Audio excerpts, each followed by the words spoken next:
Thank you very much. Thank you for inviting me. It's a pleasure being here. And what I'm here to talk about is what we define next generation aerospace. Now, Kobe just said taking a company from 0 to 1. So I want to start with a quote by Peter Thiel from his amazing book, 0 to 1. And it's a very pessimistic view of current innovation. He's saying, while our parents landed the spaceship on the moon, we're mostly dealing with social media. We're not dealing with the most important things that we can deal with. Now, I don't know much about the other industries, but I will argue that aerospace and flying cars are definitely beg to differ. So, my name is Guy. I'm the CMO of AtlasDynamics, and we create autonomous drones. And drones are taking off, right? Then they are here to stay. As the working tool of the future, drones are going to be in every industry. They're fast, they're smart, and most of all, safe. Way to get extremely important data. But what I want to talk about today is why is it happening now? And in broader perspective, why is aerospace undertaking the tectonic shift that it is taking? I want to talk about aerospace and not just about drones, because eventually we are part of a bigger industry called the aerospace market, and we're dealing with the same disruptive technology: composite material, autonomy, electric propulsion, everything that have to do with complex aerodynamics. And why are we moving from this to this? Let's take this piece of art as an example. This is the F-35. This is the best plane ever made. Arguably, it was designed to be undefeatable. Let me do a big reduction on the process of how this piece of art was created.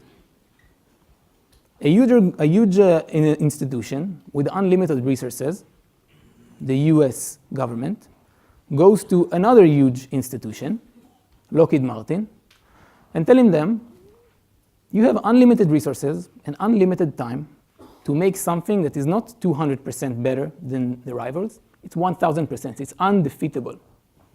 For this, take the time you want. This thing will be sold in very low quantity, in very high price, and the business model will be capex, but mostly recurring revenues. Now, in contrast, let's take a company called AtlasDynamics. We have much smaller clients, like oil and gas companies. We are a startup company. And these companies come to us and they say, we want many quantities, many drones. We want them yesterday, and we want them in an affordable price, preferably leasing. Now you can see this, the change is in the perspective. And you can see it in the different players, what defined as the traditional players and the non-traditional players. While the traditional players are project-based, they're getting a project usually from the government or from the DoD. They're working in corporate culture that is usually in very long processes with government funding. They make small quantity and very expensive. The non-traditional are product-based and problem-centric. They're doing one or two things, and they're doing it amazingly well. They mostly don't work with government or DoD because they want to scale, and they want to work with less bids and less regulation. They're small, they're nimble, they're fast, they're startups, they're getting money from VCs, and eventually they deliver at scale, and scale in an affordable way. They don't want 1,000%. They want 80%, but in 20% of the price. And that allows you to touch much more larger or interesting customers, the security companies of the world, the oil and gas companies of the world, the telecom, and other institutions, governmental institutions, that are not necessarily defense. These institutions want technology and capabilities that are much higher than what you can get in consumer products, but in a business model that is affordable. What we in Atlas define the 80-20 rule. 80% capabilities, 20% of the cost. How can you do that? How can you do aerospace in scale? This is also, we believe that you need to be an 80-20 company. 80% aerospace. You need to be full stack aerospace. You need to know how to do composite. You need to know how to do complex aerodynamics, both low speed and high speed. You need to know how to do autonomy. But you also have to have this 20% consumer understanding. What is design for manufacturing? Design to cost. Cost reduction, vertical integration, mass manufacturing, delivering at scale, because this is what's important. It's not important to create a drone that sells few units. You need to do it in standardization, in safety. And then these capabilities of aerospace that create new capabilities, especially when we talk about electric propulsion, together with consumer understanding, standardization, and mass manufacturing abilities that create new price point, open this new market. Atlas is a next-gen aerospace company, what we define as 80-20. And we create autonomous drones at scale. What we do and what we're known for is, first of all, complex aerodynamics. We are dealing with low and fast and low and high speed aerodynamics. And this drone, our capability to actually create lift with our aerodynamic shift, with our unique aerodynamic shape, besides getting us the Red Dot Award for industrial design of getting lift into aerodynamics into drones, this is the only drone in the world that actually create lift and not just drag.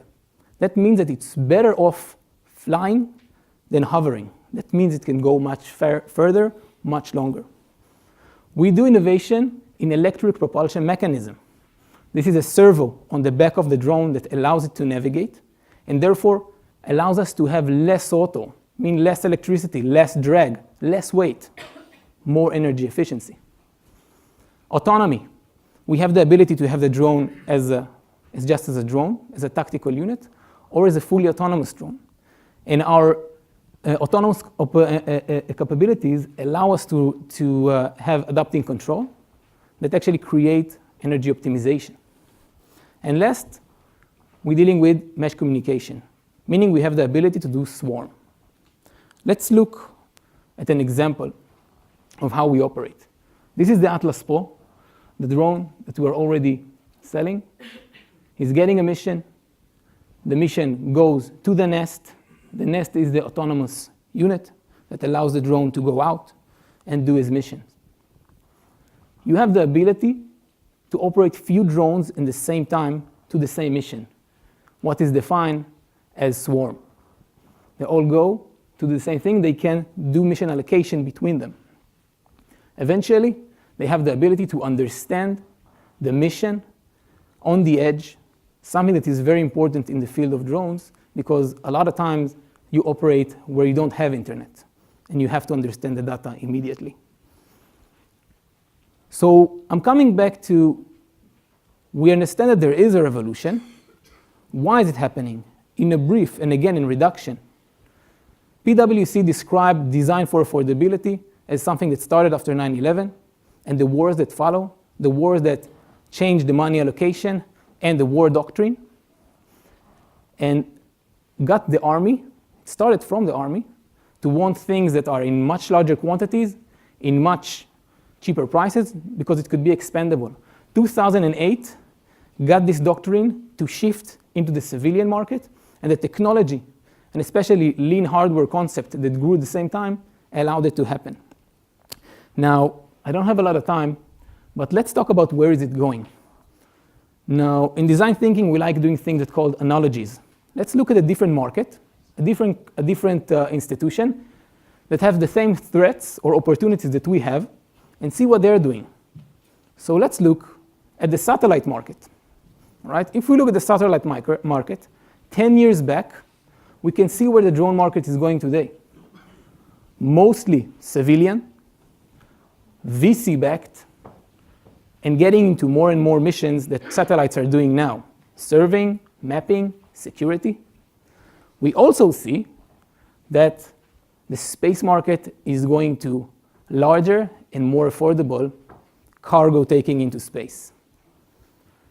So we are now dealing with the drone as a sensor. The drone is a smart sensor that flies and gets you great data. But the market is also going to drone for cargo. 300 kilos, 100 kilometers electrically. This is where it will lead. Who will be able to do that? Companies that are doing innovation in complex aerodynamic shapes, that are doing innovation in electric propulsion mechanisms, that have adapting control to optimize the energy efficiency. Is it going to look like this? Obviously not. Is it going to be just a huge drone? Obviously not. Physics will not allow it. It has to be something completely different. I wish I knew a company that makes something like that. Now, kidding aside, if Atlas is going to be there or not, we believe that an 80-20 company will definitely do it, and not another agent. We started with things that we're not having flying cars. We ended with flying cars and with the optimism of Kennedy in the race to space. We're doing it because it's hard. We enjoy it. Thank you very much for inviting me.